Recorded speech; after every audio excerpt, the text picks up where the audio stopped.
I'm Idiotech, and today I'm going to take a look at Rebel Galaxy. So, I saw this game a few weeks back, I didn't think much of it, but then I woke up today to find out that it was the top seller on Steam, and I had a bunch of emails in my inbox telling me to play this game and check it out. People obviously wanted to know what I thought about the game, so I played the game for a bit, and these are my first impressions. The first thing I'm going to do is talk about presentation. Now, before we do, it's important to note that this game is made by two guys, it's an independent game, and as a result, we can't expect too much. However, I think the presentation's overall really quite nice. There are some texture issues, the game seems a little bit low poly, there are some things, some minor issues here and there. For example, this space debris doesn't appear to be rotating at the same frame rate the game is actually rendering in, so I imagine that's a limitation of their engine. You can see some dithering there on the sun, there's another space station that's kind of fading out there. There's some minor niggles here and there, but overall the presentation is actually really good. Also, the music in the game is stellar. It's fantastic. Pun not intended. There's a lot of country rock in this game. It has a very Firefly-esque theme to it, and I think it works really well. It makes space travel seem a little bit more exciting than maybe it does in games like Elite Dangerous. Now, that being said, if you're the kind of person who's looking for something scientifically accurate, something realistic, then this game is not for you. This is not the type of space sim that this game is. You're going to want more something along the lines of Elite Dangerous. Now, personally, I prefer something that's more scientifically accurate. I'm a space science nerd. That's just how I am. I like that kind of stuff. That being said, though, this game actually appeals to me a little bit more than I was expecting it to. I've enjoyed my time with it so far, and I was surprised given the fact that the theme isn't particularly realistic. All of that being said, let's dock in this space station. And this brings up my first issue with the game. So, there's nothing wrong with the space station, but the fact that I have to use a controller to do everything in this game is kind of annoying given the fact that this game is on PC. Now, if you are only a keyboard and mouse user, I would recommend you don't pick up this game. It's clearly designed for cross-platform, multi-platform support, and as a result, controller is really the only way to go in this game, sadly. So if you don't have one, don't buy the game. Simple as that. That's my first area of contention. Second up, we've got this. So this is basically everything in the game right here. We can go through all of this and you'll know everything this game has to offer. First thing I'm going to do is jump into the Shipyard. So, Shipyard, we can buy ships, as you'd expect in a space sim. We have the Hammerhead, which is what you start off with. You can see the stats there on the right.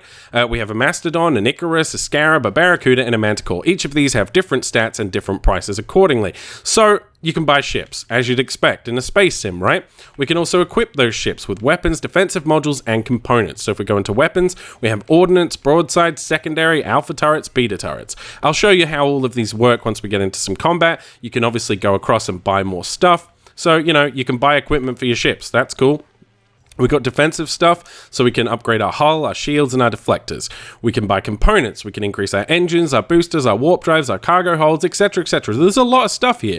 We can get repair bots, fault trackers, all these kind of things. I have no complaints here. I think it's cool. There's tons of options. I like it. You can upgrade your ships in a number of ways. No complaints at all. Next, we have the Commodities Market.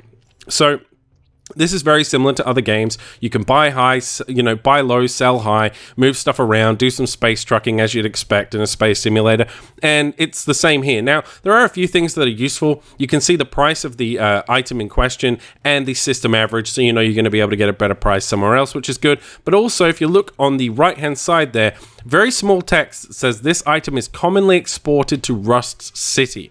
So I know where to take it. So that's nice. You can also see down here things they don't have, which is good, so you can go and get some goods and bring them in and see what price they'll sell for. So yeah, overall, no complaints here. It's standard stuff.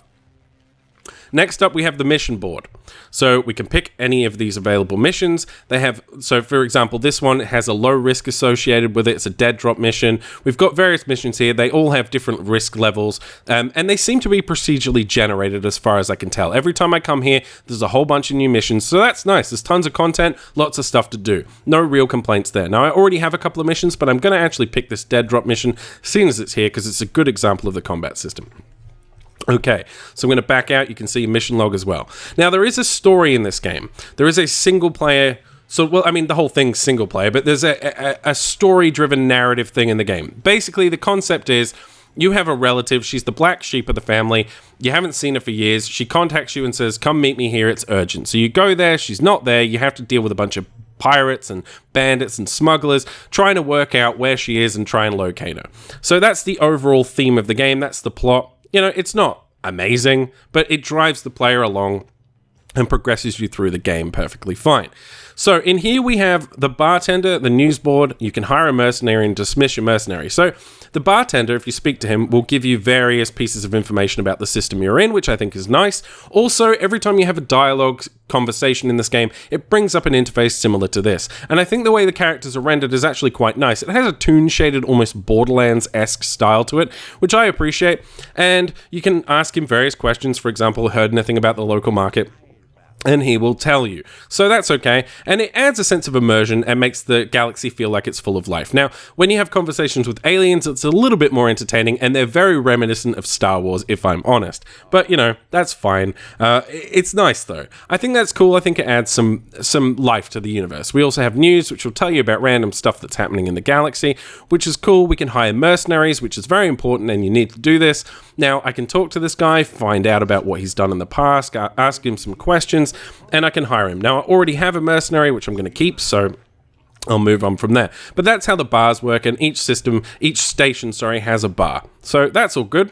So on this stuff, it's all good. It's well made, it's well fleshed out, it's presented well, the user interface is manageable. I don't have any complaints, other than the fact that this game is very formulaic. It follows the standard space sim formula. You buy ships, you upgrade the ships, you sell stuff on the commodities market, you go out and you mine stuff from asteroids, and you sell it, and then you go do some missions and kill some pirates, right? It's standard space sim stuff. If you're looking for something new, something that does something innovative, something that's not like every other space sim game ever made, then this game it doesn't have any of that. And that's sad for me personally, because I'm still looking for a space game that does something a bit different. As of right now, they all seem to do the same stuff, and this game really is no different. So, you know, I do have some positive things to say about it, obviously, but it's just, gameplay-wise, it's the same as every other space sim, and it's a shame. Now, and the reason it's a shame is not because that's a bad formula, it's just because this game, even though it's selling well, obviously, I don't see how it differentiates itself really from any other space sim game. It's just kind of like everything else, and I really wish the space sim genre would evolve a little bit. But, you know, you may find something to enjoy here. I think if you're looking for something a little less serious than something like Elite, something with maybe a little bit more fun to it, something that doesn't take itself so seriously, then this game could be for you, definitely. And when you consider the price, which is $20, that is a big factor as well. Okay, so I'm going to try and find my mission. That's a story mission over there. So in terms of controls, we press A to speed up, and as you'll see in the top right-hand corner there, we have these 4 little nodules. And we press B to slow down and A to speed up. So I'm going to speed up to full speed. I'm going to try and find my mission. That's not my mission. That's not my mission. Where is my mission? There's my mission, the low-risk dead drop. Okay, so in terms of controls, we use the left stick to navigate. Now, there's a big problem with this game, sadly, and that's that you can't navigate in the vertical axis, which, when you consider the fact that I'm in space, doesn't make any sense, and it sucks, quite frankly.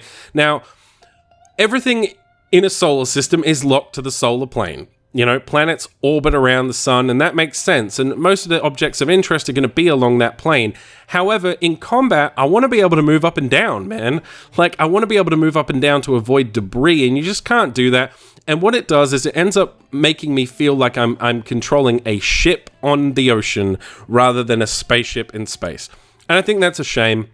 I really don't understand the choice to do that. And it makes the game feel incredibly limited and sort of almost linear in terms of how you get across the galaxy and the solar system and how you engage in combat. It's a big complaint for me. I personally really dislike that. Maybe it's not a big deal for you. I don't know.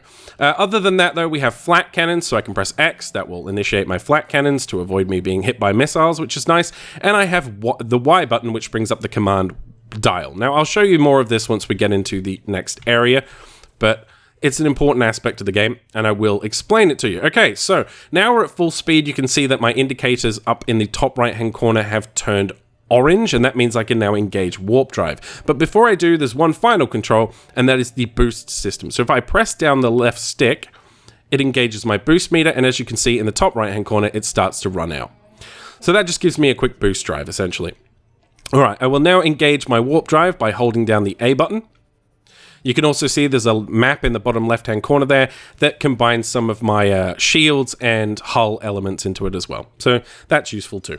So unidentified signal detected. So there's various stuff. You can just go exploring, which is nice. I do appreciate that. It's good that you can just go exploring, unlike a game like Eve where you're kind of locked to various areas. You can just fly around aimlessly until you run into stuff, and there is stuff to run into. There's nebulae, there's asteroid fields, there's, you'll see distress signals, and you can go there and there'll be pirates. There's a lot of stuff to do. So you can just feel free to just explore the open world. You're not just locked into going to planet to planet to planet to asteroid field to planet. So that's good. I do like that. Okay, so we're just going to warp into this area. Hopefully I don't get pulled out of warp by these asteroids, which does happen. Yeah, there's a junk field. If you hit anything while you're navigating in warp drive, it will pull you out of warp drive. Okay, so this is the cargo container. So what I have to do is hold down the A button to retrieve it using my tractor beam, and I have done that apparently, so that's that. Okay, is that it? Seriously? Okay, that's not good because I wanted to show you some combat. I'm gonna go to another area quickly. We'll go to this bandit area because normally what happens when you go to these dead drop zones is a bunch of pirates will come in and attack you, and I was hoping that would happen in this video, but it didn't. So there you go. The game has some random elements to it. It's not entirely predictable. I'll go to this area over here though so I can show you some combat, because that's kind of an important aspect of the game. So just excuse me while we warp over there quickly and get some combat. You can see on my map there, various things show up as I'm warping through space. You can pull out at any time by pressing the A button and go and investigate various things that you see and various things that you find. All right, we're almost there. Not too far now. I'm not entirely sure what the measurement system is in this. SM, I'm not sure what that is. There's no real word equivalent that I can think of. Okay, so now we're here. There should be pirates. What I can do is I can hit the Y button and then select Pulse. And what Pulse will do is it will identify any objects of interest in the area. And those red ones over there, they're pirates. So I need to go and kill those dudes immediately. So I'm going to speed up. I'm going to try and boost over there. My mercenary, who's behind me, there he is. He'll be following me. And the pirates have just contacted me telling me they're going to kill me. So let's get over there and do some combats. All right, where have they gone? I can't see them. I'll pulse again. There they are. All right, let's get over there, and we've got some country music in the background right now, so it's kind of cool, man. Like, the overall presentation is nice, Like, we've got some country rock going on. We're going to start getting into a fight now. Okay, so here we go. Let's start fighting. All right, so how this works, those ships are too fast, but for this ship, how this works is you hold the left trigger down. It's very naval combat. You hold the left trigger down, and then the right trigger to fire once it charges up to yellow, and you try and hit them with broadsides. Now, I'm out of range of that target, so I'm not going to hit him. And my other guy hopefully will take care of these little frigates. I want to take out this ship first, this big ship, but I'm not sure I'm going to be able to get to him fast enough. These other ships don't appear to be doing too much damage to me. Okay, let's broadside this guy. So, we're going to start shooting at him. Okay, he's shooting missiles at me. Oh, proximity warning. I hit an asteroid. See, there's some awareness issues with this game. Once you're like in broadside mode, it's difficult to see what's coming up. I'm not entirely sure how they could fix that, but it is an issue. I run into it a fair amount. You will just drive into stuff a lot. And again, it does feel very much like ship combat, I can't navigate in the vertical axis, and I'm using broadsides. And that's obviously a design decision, but it doesn't work entirely for me personally. Okay, I'm going to try and get over there, but I've run out of boost. All right, now we're getting within range. I'm going to bring up my broadsides and shoot. All right, we did some damage there. Did some more damage. Did some more damage. Let's kill this guy. Come on, die. There we go. Bam. He's dead. Easy. Now, for the other guys, the small frigates, I'm going to switch to my secondary weapon. And this is a turret system. As you can see, it automatically locks on. And he's dead. You can zoom in and aim it manually if you want to, but I don't really ever find a need to do that. So you could, you just zoom in and fire the thing, but usually it will just lock onto the target, and as long as you're in range, you just pull the right trigger and it will kill the guy. It's not particularly complicated. So that really is the combat system. Obviously, if someone's shooting missiles at me, I can launch my flaks, but that's about it. Now, there are a couple of other modules you can get, and obviously as you progress through further into the game, it's going to get more difficult. You're going to have to utilize various modules on your ships, but that's combat. There's a broadside system.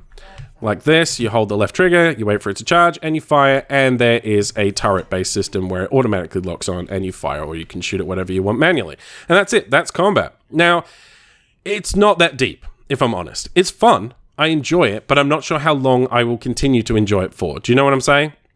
So, Yeah, I don't know. It could flesh out as you progress through the game. This is a first impressions video. I can't comment on the late game stuff, so you're going to have to just sort of go with what I can show you, and what I can show you is those two systems.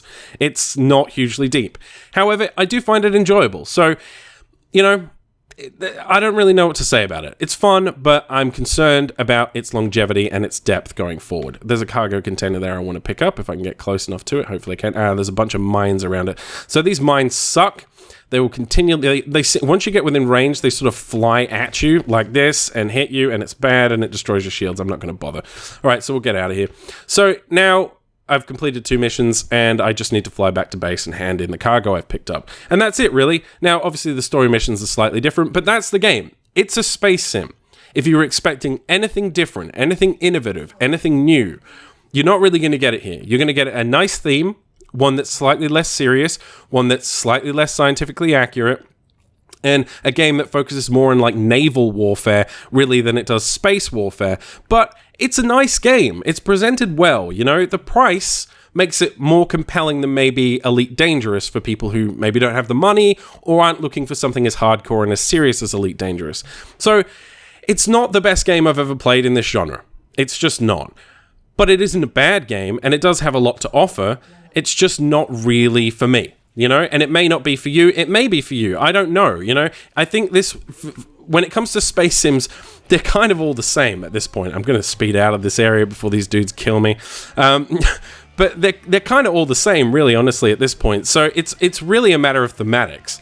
You know, if you want something hardcore and realistic and serious, but slightly dull, if I'm honest, then Elite Dangerous is kind of for you. If you want something a little bit more fun and upbeat and fast-paced, then this game might be worth checking out. For me, personally, it's not something I'm going to keep playing, but I can understand why people are enjoying it and why it's a top seller on Steam. So hopefully I've been able to provide you with some useful information when making a purchasing decision. If you found this video helpful or useful in some way, please let me know in the comments. If you've picked up the game, let me know what you think about it. And as always, like, favorite, share, and subscribe, and I will see you guys next time.